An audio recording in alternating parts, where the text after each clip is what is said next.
नमस्कार, मी doctor Gajanan Wadje, Gurukrupa Ayurveda YouTube चॅनलमध्ये आपणा सर्वांचं स्वागत करतोय। तर आज आपण एक नवीन व्हिडिओ घेऊन येत आहोत, तो म्हणजे अर्टिकॅरिया। त्यालाच आयुर्वेदात शीतपित्त असं म्हणतात आणि मराठीमध्ये काही बोली भाषेमध्ये त्याला गांधी येणे अंगावरती हे असं बऱ्याच ठिकाणी आता दिसून येते। तर त्याची कारणे काय आहेत, त्याची आयुर्वेदामध्ये औषधी उपाययोजना काय आहे आणि पंचकर्म काय त्यासाठी, त्याबद्दल मी थोडक्यात या व्हिडिओमधून आपल्याला माहिती सांगतोय।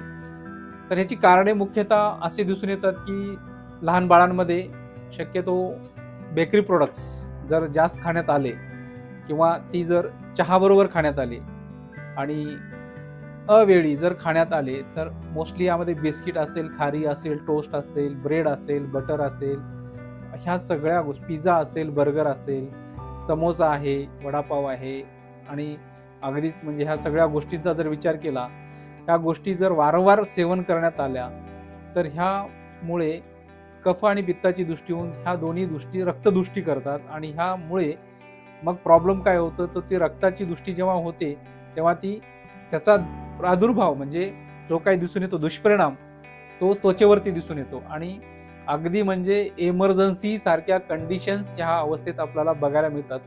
आणि मुख्यतः तरुण पिढीमध्ये आजकाल जे ITNs आहेत, जे IT मध्ये काम करतात, यांचं मुख्य कारण असं आहे की रात्री जागरण आहे।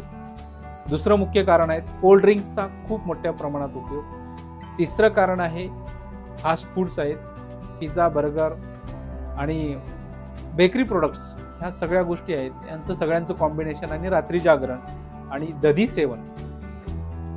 दही कधी खायचं याचे सुद्धा नियम आहेत आणि कधी खाऊ नये याबद्दल पण बऱ्यापैकी आपण मागील व्हिडिओमध्ये माहिती दिलेली आहे। आणि हे जर कारण आणि ITNs मध्ये दुसरं कारण काय दिसून येतं, तर कंटिन्यू जॉब हा मोस्टली एक तर इव्हनिंगचा जॉब असतो किंवा मग रात्रीचा जॉब असतो।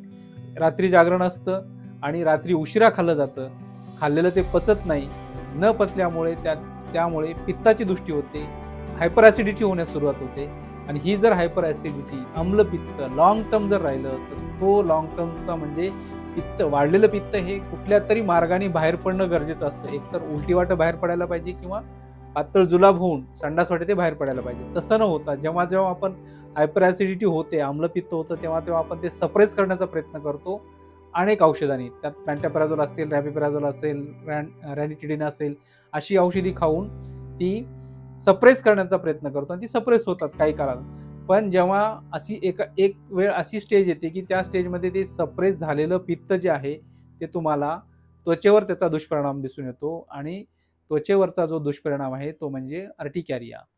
जर हे टाळण्यासाठी काय करावं, तर तुमच्या लाईफस्टाईलमध्ये बदल करणं अत्यंत आवश्यक आहे। जर रात्री जागरण होणार असेल तर तुमची ड्युटी ही इव्हनिंगची असेल तर तुम्ही हे सूर्यास्तापूर्वी जेवण करणं अत्यंत महत्त्वाचं आहे। रात्री कुठल्याही प्रकारचा आहार घेऊ नये, जर घ्यायचाच असेल तर ते आयुर्वेदिक डॉक्टरांच्या सल्ल्यानुसार कधी, काय आणि किती प्रमाणात हे कसं खायचं हे चांगल्या प्रकारे तुम्हाला आयुर्वेदिक डॉक्टर सुचवू शकतात आणि त्यानुसार जर तुम्ही ह्या गोष्टी फॉलो केलात तर तुम्हाला अर्टिकॅरिया सारख्या आजारापासून म्हणजे शीतपित्तापासून दूर राहण्यास मदत होते।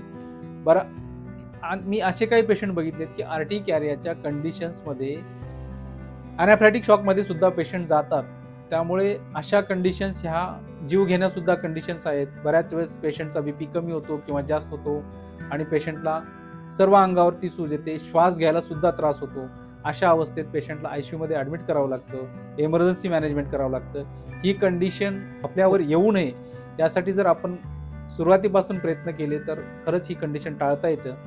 आणि आयुर्वेद काय करेल, लाईफस्टाईल बदलणे हे सगळ्यात महत्त्वाचं कारण। जर तुम्ही AC मध्ये जॉब असेल तर तुम्ही व्यायाम करा, म्हणजे व्यायाम हा सर्व आजारासाठी सर्वोत्तम पर्याय आहे। तो व्यायाम करून मग तुमच्या जीवनशैलीमध्ये बदल केलात, काही म्हणजे गोष्टी जर तुम्ही टाळलात, म्हणजे फास्ट फूड असेल, कोल्ड्रिंक्स असतील, त्या जर गोष्टी तुम्ही दह्याचं सेवन म्हणजे दही खाण्याचं टाळलात, लॉंग टर्मसाठी जे दिसून येणारे शरीरावरती दुष्परिणाम आहे ते टाळता येतील आणि ह्या आजारापासून आपल्याला दूर राहता येईल, किंबहुना हा आजार आपल्याला होणार पण नाही।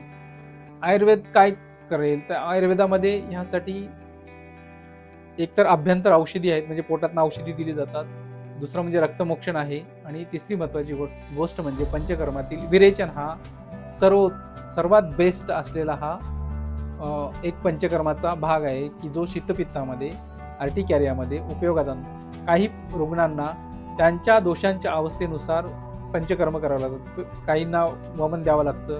विरेचन ही सर्वश्रेष्ठ चिकित्सा आहे, पण त्यातूनही काही जणांच्या दोषा म्हणजे कुठला दोष जास्त आहे, त्यामध्ये कफाचा प्रादुर्भाव जास्त आहे का पित्ताचा आहे का वाताचा आहे, तर अशा कंडिशनमध्ये बऱ्याच वेळेस वमन पण द्यावं लागतं, बऱ्याच वेळेस बस्ती द्यावा लागतो आणि विरेचन तर देणं अत्यंत गरजेचं आहे। त्यानंतर यामध्ये स्वेदन म्हणजे जी काय जर तुम्ही एसी मध्ये कंटिन्यू काम करत असाल, अव्यायाम असेल, व्यायामच करत नसाल, जे तुमच्या शरीरातनं जी काही टॉक्झिन्स आहेत ते बाहेर पडायला हवेत, जे की आपल्या घामामधनं बाहेर पडतात, लघवीमधनं बाहेर पडतात आणि संडास वाटं म्हणजे हे बाहेर पडायला पाहिजे। ते जर तुम एसी मध्ये जर कंटिन्यू काम असेल आणि घामच जर येत नसेल आपल्याला, तर मग हे जे टॉक्झिन्स आहेत बाहेर पडणारे ते न पडता शरीरामध्ये तसेच ते अवरोध करून राहतात आणि त्याचा दूरगामी जो दुष्परिणाम दिसून येतो तो वेगवेगळ्या आजारामध्ये त्याचं रूपांतर झालेलं दिसून येतं। यासाठी काय तर स्नेहस्वेदन आहे, म्हणजे वेगळ्या वेगळ्या प्रकारची मेडिकेटेड ऑइल्स आहेत ते लावून त्याच्यानंतर मग आपल्याला रक्तमोक्षण आहे, विरेचन आहे, या गोष्टी केल्यानंतर शीतपित्ताच्या आजारापासून लवकरात लवकर मुक्ती होते आणि परत येऊ नये म्हणून जर आपण ऋतूनुसार पंचकर्म जर केले तर आपल्याला कुठलाही साधा सुद्धा आजार हा आपल्या जवळ सुद्धा फिरकत नाही। धन्यवाद। या व्हिडिओमधील माहिती आवडल्यास हा व्हिडिओला लाईक करा, मित्रांमध्ये शेअर करा आणि नवीन व्हिडिओ पाहण्यासाठी चॅनलला सबस्क्राईब करा। धन्यवाद।